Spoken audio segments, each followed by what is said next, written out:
Jemi kthyer drejt për drejt me ditarin e pasdites në ekranin A2 CNN. Do të analizojmë në minutat në vijim situatën në Kosovë pas asaj që ndodhi, një krizë e re politike me mosgjedhjen e presidentit, dhe kemi tashmë datën 7 qershor kur Kosova do të shkojë në zgjedhje të jashtëzakonshme. Me Lulzim Veliun do të bisedojmë në minutat në vijim që më bashkohet në një komunikim të drejt për drejt. Zoti Veliu, përshëndetje, faleminderit për kohën. Përshëndetje, faleminderit për ftesën. Si e pat këtë krizë të re në politikën e Kosovës që çoi vendin në mungesën e një konsensusi, një kompromisi për të gjetur një njeri që do t'i përfaqësonte të gjitha palët politike në postin e presidentit dhe që vendosën të shkojnë sërish në zgjedhjet jashtëzakonshme në 7 qershor? Po më duket sikur ne në Kosovë tani më jemi bërë imun me krizat të njëpasnjëshme, me mos konsenzusin e subjektet tona politike, dhe thua se sikur të gjithë jemi pajtuar që subjektet tona politike më tepër janë për një luftë të brendshme aty në parlamentin e Kosovës, sesa për të zgjedhur problemet dhe për të bërë konsenzus në raste të caktuara dhe për të shkuar drejt zgjedhjeve që janë në interes të përgjithshëm, janë në interes të Kosovës, por në përgjithësi, pra, jemi duke shkuar pas krize, pas një viti të humbur, pra të komplet vitin 2025, kur parlamenti i Kosovës nuk është mbledhur asnjë seancë pune përjashto ato seancat kur arritën drejt zgjedhja dhe shpërndarja e tij, pra në vitin 2025, ja tani vitin 2026, edhe pas zgjedhjeve të 28 dhjetorit, kur lëvizja vetëvendosje mori për tepër se 50% të vota, pra ka 51% dhe e kishte një shumicë të konsiderueshme për të qeverisur, erdhëm drejt e kriza e presidentit dhe tani po shkojmë sërish në zgjedhjet e parakohshme, zgjedhjet e jashtëzakonshme, për të cilat tani është e caktuar edhe data 7 qershor, pra kur qytetarët e Kosovës do të jenë të detyruar që për herë të pestë brenda 15 muajve të drejtohen kutive të votimit. Unë mendoj se gjitha kjo është një papërgjegjësi totale e liderëve tanë politik. Por urojmë që më në fund të thrasin mendjes dhe pas këtyre zgjedhjeve të kemi një konsenzus në mes partive politike, të kemi një koalicion i cili do të bëjë të mundur jo vetëm krijimin e qeverisë, por ai koalicion të merret edhe me zgjedhjen e presidentit dhe njërin nga gjërat kryesore ndoshta duhet të diskutohet, sepse ushtruesit e tyre së presidentit në Republikën e Kosovës, sipas kushtetutës së Kosovës, ka një mandat vetëm 6 muajsh, pra pas 6 muajsh nuk mund të jetë më zonja Axhiu. Po. Nuk guxojmë të kemi ushtrues të detyrës në postin e presidentit, por duhet të jetë i zgjedhur presidenti i Republikës së Kosovës. Nëse ju në një peshore do peshonit fajin politik të qeverisë apo opozitës,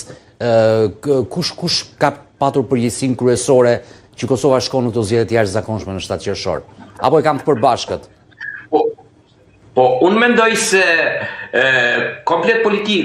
klasa politike në Kosovë ka një pjesë të përgjegjësisë. Mirë po, në këtë rast, unë pjesën e përgjegjësisë dhe të fajësisë,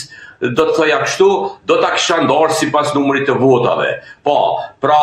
lëvizja vetëvendosje apo partia në pushtet, e cila ka më tepër se 51%, e cila ka 66 mandate, kishte 66 mandate në këtë qeverisje, e ka pasur shumë të lehtë që të bëjë një kompromis, të gjejë një rrugë zgjedhje, t'ju ofrojë partive opozitare, në mos një kandidat nga subjektet politike opozitare të arrihet deri një konsenzus për gjetjen e një emri konsensual, për arsye se ne të gjithë e dimë që posti i presidentit dhe vetë presidenti është një post që përfaqëson unitetin e kombit, unitetin e qytetarëve të Republikës. Pra, është dashur që të veprohet në këtë mënyrë dhe jo me çdo kusht që të merr të gjitha funksionet, pra partia në pushtet. Ne të gjithë e pam dhe jemi të bindur tani më të gjithë se lëvizja vetëvendose deri në ditën e fundit kur edhe u thirr seanca ka luftuar që në çdo mënyrë edhe postin e presidentit ta marrë, pra dhe të jetë nga lëvizja vetëvendosje, duke ofruar zëvendës ministra, zëvendës kryeministra apo edhe postin e kryetarit të parlamentit, por me çdo kusht presidentit të mbetet. Ndërsa në ditën e fundit, kur tani më ishte thirrur seonta dhe gjithçka gati ishte e pamundur, o doli me oferta që hajde e janë të ulim dhe të bëjmë të gjejmë presidentin, për çka domethënë ishte shumë vonë. Në momentin kur ata tani më u bindën se opozita nuk do t'i jap vota as edhe për 2 kandidatët të cilat u propozuan në ditën e fundit, pra që në fakt njëra nga to nuk ka qenë asnjëherë pjesë të listës apo pjesë e ndonjë subjekte politike. Po, zonja Hoxha kishte patur dikur kontribut në vetëvendosje, por zonja tjetër, zonja Rushiti, ishte një emër që mund t'i përbashkonte palët, sepse ishte një emër që vinte jashtë politikës me një kontribut të vlerësuar për ndihmën që ka dhënë qindra e mira raste të dhunuara nga lufta e Kosovës, por forma se si u prezantua nuk i bëri bashk palët, apo jo? Dhe u doq një emër që mund t'i bashkonte. Po, unë mendoj se emri i zonjës Feride Rushiti ka qenë një emër që ka pasur mundësi që t'i ofroj palët dhe të jetë një emër konsensual. Mirë po jo në formën çfarë e solli vetëvendosja. Ndërsa zonja Hoxha ka qenë pjesë e listës së vetëvendosjes, ka qenë edhe këshilltare në bashkinë e Prishtinës dhe si e tilla nuk mund të konsiderohet emër konsensual. Ndërsa edhe te zonja Rushiti në formën si është sjellur, edhe pse ajo nuk ishte të bëj asgjë me lëvizjen vetëvendosjes dhe ishte një zonë që ka pasur një aktivitet dhe një punë krejt tjetër, dhe është një emër i respektuar, jo vetëm në Kosovë, por edhe në arenën ndërkombëtare dhe para pak kohësh ka qenë edhe kandidate nga Kosova për të fituar edhe çmimin Nobel. Mirë po, forma se si është prezantuar ajo dhe si erdhi në propozim, ka qenë i papranueshëm për opozitën dhe si e tillë është mendoj se tani më është djegur ai emër. Dhe për fatin e keq të Kosovës dhe të qytetarëve të saj, Kosova duhet t'i drejtohet kutive të votimit. Dhe unë nuk e di se si po e mendojnë këta kur vjet me filli se në zgjedhjet e fundit, pra të 28 dhjetorit, sipas disa statistikave, kemi pasur më tepër se 160.000 qytetarë të cilët kanë sabotuar apo nuk kanë marrë pjesë në zgjedhjet e fundit, pra qytetarë të cilët një vit më herët, pra në shkurtin e vitit kaluar, ishin pjesë e votimeve, ndërsa në 28 dhjetor kanë bojkotuar zgjedhjet. Çfarë do të ndodhë tani në qershor? A do të kemi ndoshta edhe numër më të madh të qytetarëve të cilët nuk do të drejtohen dhe nuk do të kenë besimin e tyre për të ndarë në kutitë e votimit. Se me gjasë të dyja palët vetëvendosje do akuzoj opozitën që e solli Kosovën në këtë krizë dhe opozita do të fajsoj Albin Kurtin se e zhyti Kosovën në një krizë tjetër politike dhe po shkojmë në zgjedhje në 7 qershor, kështu që ju prisni që votuesi kosovar t'i ndëshkoj palët në kutitë e votimit me mos pjesëmarrje apo edhe me formë tjetër proteste duke shkuar dhe duke protestuar në kutinë e votimit? Po, unë mendoj se jo vetëm që tani do të mundohen të ndajnë fajs të shtyjnë fajsin se kush ishte faktori apo kush ishte fajtori që Kosova po shkon në zgjedhje. Një gjë e tillë është duke bërë tash 2 javë, një gjë e tillë është bërë edhe gjatë ditës së fundit kur ishte afati i fundit për të zgjedhur presidentja në ditë në të cilën të gjithë qëndruan në parlament dhe njëra e herë pala tjetër ftonin konferenca për gazetar, vetëm që të gjithë atë, pra ishte një show mediatik. Ajo ditë nuk ishte të bënte me zgjedhjen e presidentit, as nuk ishte as tentativa më e vogël për të bërë një gjë të tillë. Gjithë ajo çfarë ndodhi atë ditë ishte më tepër show për të hedhur fajsin sa të njëra as edhe të pala tjetër. Është shumë e vështirë në raste të tilla që qytetarët t'i denojnë këta, pasi që për fatin tonë të keq nuk ka një rregullore me një numër të caktuar të cilët do t'i shpallte ato zgjedhje ndoshta të pavlefshme dhe sido që të jetë rezultati njëra nga ato do të dele para. Pra edhe në qoftë se sërish do të kemi 200.000 qytetarë që nuk do të votojnë apo 200.000 qytetarë që do të protestojnë në kutitë e votimit, do të prishin fletat e votimit, prap njëra nga këto dy palë, qoftë pozita aktuale apo edhe opozita, do të jenë ata të cilët do të marrin një numër edhe në qoftë me një numër simbolik me 30% apo ndoshta edhe më pak. E vërtet, elementin Vjosa Osmani këtë herë në politik, në rreshtimin e saj me opozitën, ende nuk e kemi të qartë skemën se si do të jetë bashkëpunimi me LDK-n, e shikon le të themi një forcim të bllokut opozitar, PDK, LDK,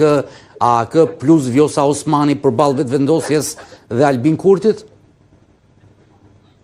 Po si të themi, Vjosa Osmani është një personalitet që mbi të gjitha dhe para se gjitha që ka karrierën e saj politike. Pikrisht është Vjosa Osmani ajo që kur para disa vitesh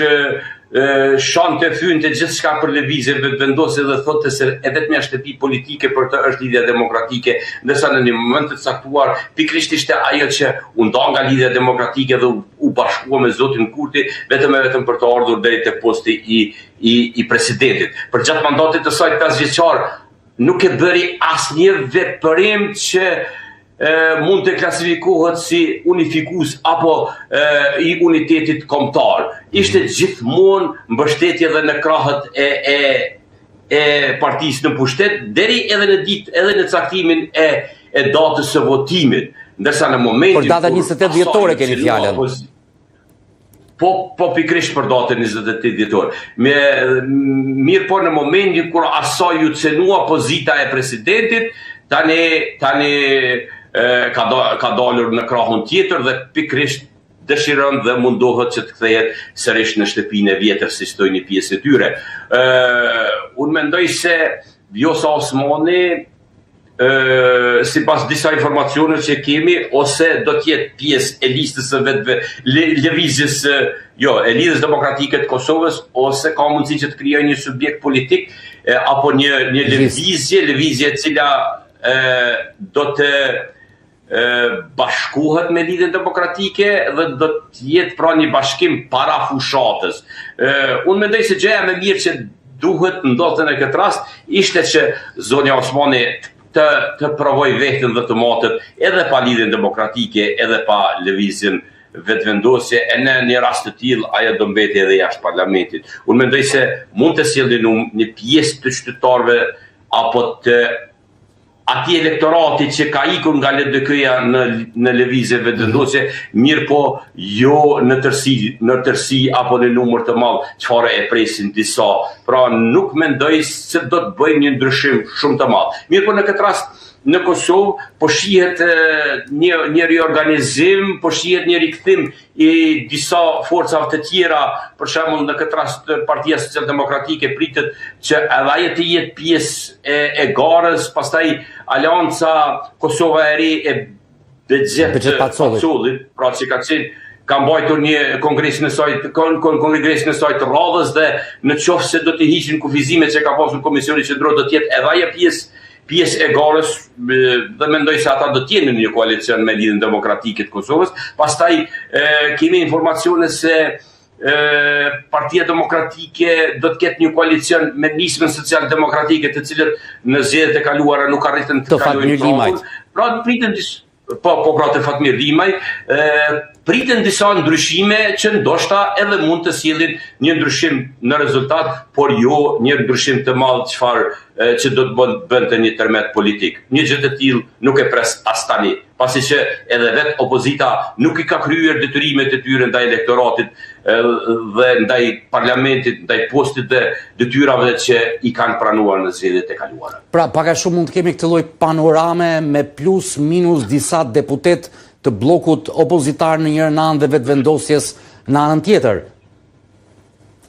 Unë mendoj që një kapërcim të madh nuk do të kemi kësaj radhe. Do të ketë ndoshta unë jam mëse i bindur se lëvizja vetëvendosje në këtë mandat nuk do të arrijë 50%. që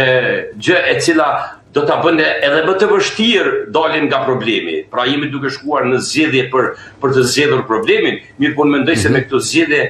jo që do të zgjidhet problemi, por ndoshta edhe do të kemi ndërlikime edhe më dha, pasi që me mbarimin e këtyre zgjedhjeve do të jetë vështirë konstituimi i kuvendit, pastaj edhe krijimi i qeverisë, në qoftë se nuk do të arrihet një marrëveshje në mes të dy forcave kryesore. Në të kundërtën do të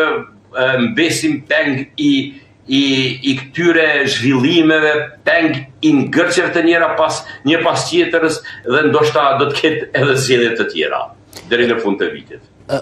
Ka zëra që në 19 maj, nëse do të shprehet gjykata e Hagës për Hashim Thaçin, Jakub Krasniqin,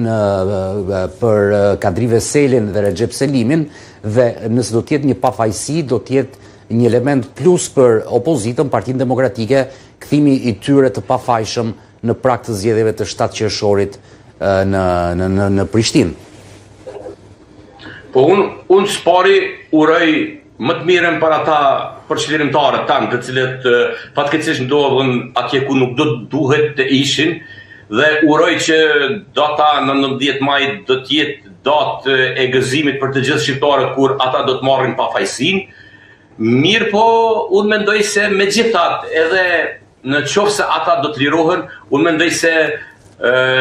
nuk do të ishte gjëja më mirë që ata t'i kthehen dhe të futen në subjekte politike. Unë mendoj se forcat politike duhet të gjejnë forcën e tyre me element të ri. Dhe gjëja që do t'ju bënte më mirë të gjitha subjekte politike opozitare do t'ishte në reformat e thella brenda subjektet të tyre, të cilat nuk janë duke ndodhur asnjëherë. Edhe përkundër disa shfaqjeve se ja u zgjodhen kryetarin apo u zgjodh kryesia e re, janë shumë sipërfaqësore dhe nuk kemi një reformë të thellë në subjektet politike të Kosovës. Mirë po, megjithatë, lirimi i Thaçit dhe Kadri Veselit do të sjellë një panoramë tjetër, do të ketë një ndryshim të madh, do të jetë një eufori të një pjesë qytetarëve, sidomos e atyre të krahut të luftës, po themi në këtë rast, pasi që në Kosovë kemi qenë gjithmonë të ndarë në krahun pacifist dhe krahun e luftës, dhe do të jetë një mbështetje e fuqishme për ta. Po dëshira e besoj gjithë qytetarëve të Kosovës do të ishte që ata të lirohen dhe të ju kthehen familjeve të tyre. Prisni zoti Veliu një fushat në ditët në vim deri në 7 qershor të egër me spaljeve të ashpër, në gjuhë, në akuza, si e parashikoni këtë fushat të pestën në 15 muaj në Kosovë? Po në dallim nga zgjedhjet e kaluara të 28 vjetorit, kur zoti Kurti dhe lëvizjave të vendosje u dukun sikur e ndryshuan gjuhën dhe nuk ishte ajo gjuha e shkurtit të vitit të kaluar. Mirë po, në ditën kur është dashur që të kemi president, apo kur është dashur që në seancat e Parlamentit Kosovës të zgjidhet presidenti i Kosovës, mendoj se në atë ditë ka filluar një gjuhë e ashpër e elementeve të lëvizjes dhe vendosje edhe e Albin Kurtit, pra dhe unë mendoj se qysh atë ditë ka filluar fushata elektorale në Kosovë. Mbetet të shohim ditët e vim, urojmë që kjo fushat të jetë brenda suazave normale dhe të një fushate normale si shpëhet në të gjitha vendet demokratike. Mendon që përballja e madhe do të jetë mes Albin Kurtit dhe Vjosa Osmanit, dhe po bëj një parantezë këtu në ditët kur pritej të zgjidhej presidenti i ri i Kosovës, kur gazetarët insistonin dhe e pyesnin për Vjosa Osmanin e Albin Kurtin, ky i fundi nuk ja përmendi asnjëherë emrin. Po është fakt se pikërisht është ajo që ndoshta mund të jetë rreziku më i madh për Kurtin, pasi që e ka një aktivitet 5 vjeçar të përbashkët, kur gjithçka për Kosovën e ka ndarë bashkë dhe mund të ketë shumë gjëra dhe që ne ndoshta nuk i dim e mund të dalin nesër nga në gjatë fushatës nga ish presidenti apo Vjosa Osmani. E që ata ja din njëri tjetrit. Po pra, me pa tjetër se ata, më mirë se gjithkush tjetër, ata mund t'ja dinë njëri tjetrit. Kështu që mund të presim spektakël në thonjza nga ajo bashkëqeverisje e tyre 5 vjeçare. Në qoftë se mund të ashyll spektakël, ndoshta edhe mund të ketë. Por gjithçka mbaret nga ata se çfarë dojnë të ndajnë me elektoratin e tyre. Dhe për fund, se bashkë nuk e kemi konsumuar këtë pjesë të bisedës, ju mendoni që ishte bordi i paqes ku zonja Osmani shkoi në Davos, firmosi në praninë të presidentit amerikan Donald Trump dhe më pas në Washington në mbledhjen e parë të vendeve të këtij bordi, thyerja e madhe e Osmanit me Kurtin, apo mund të jetë diçka tjetër që ne ende nuk e dim? Po është fakt se ende nuk e di, mirë, po duke e njohur mirë natyrën e kryeministrit aktual, unë mendoj se prezenca e saj në arenën ndërkombëtare është një gjë që e ka penguar Kurtin. Kurti është ai i cili nuk dën askën mbi veten. Dhe unë mendoj se kjo është njëra nga gjërat që ka ndikuar më tepër që zonja Osmanit mos propozohet nga lëvizja vetëvendosje. Prandaj po më thoni bie automatikisht, shkojmë automatikisht tek logjika që i duheshe se s'bën edhe posti presidentit për vitet e ardhshme Albin Kurti dhe vetëvendosjes. Me patjetër është parë qartë gjatë gjithë kohës tentativa e tyre që në çdo mënyrë të kenë postin e presidentit. Duke propozuar Glauko Njuhsin, duke propozuar element brenda subjektit tyre politik. Po, ishte zoti Konjufca, ishte zonja Kolçaku nga radhë e vetëvendosjes dy kandidatët e parë. Po, historinë me emra që u përpoqën gjatë palët politike nga familja Jashari, nga familja e Ukshin Hotit, djali Ukshin Hotit u përmend her pas here si kandidat, po sidomos me emra që vinin nga familjet e luftës, ishin vërtet propozime reale apo u hodhën për të përdorur në këtë krizë politike në Kosovë? Unë mendoj se ishte një tentativë e partisë në pushtet për të përdorur emrat e familjes Jashari dhe familjeve emblematike në Kosovë me një qëllim të caktuar, se duke menduar se në rast të mos pjesëmarrjes së opozitës në propozime të tilla ata do të dënohen nga elektorati. Mirë, po për fatin shumë të mirë, familja Jashari e bëri një sqarim shumë të mirë dhe vetë zoti Murat Jashari. Murat Jashari e bëri një deklaratë fuqishme që nuk ka si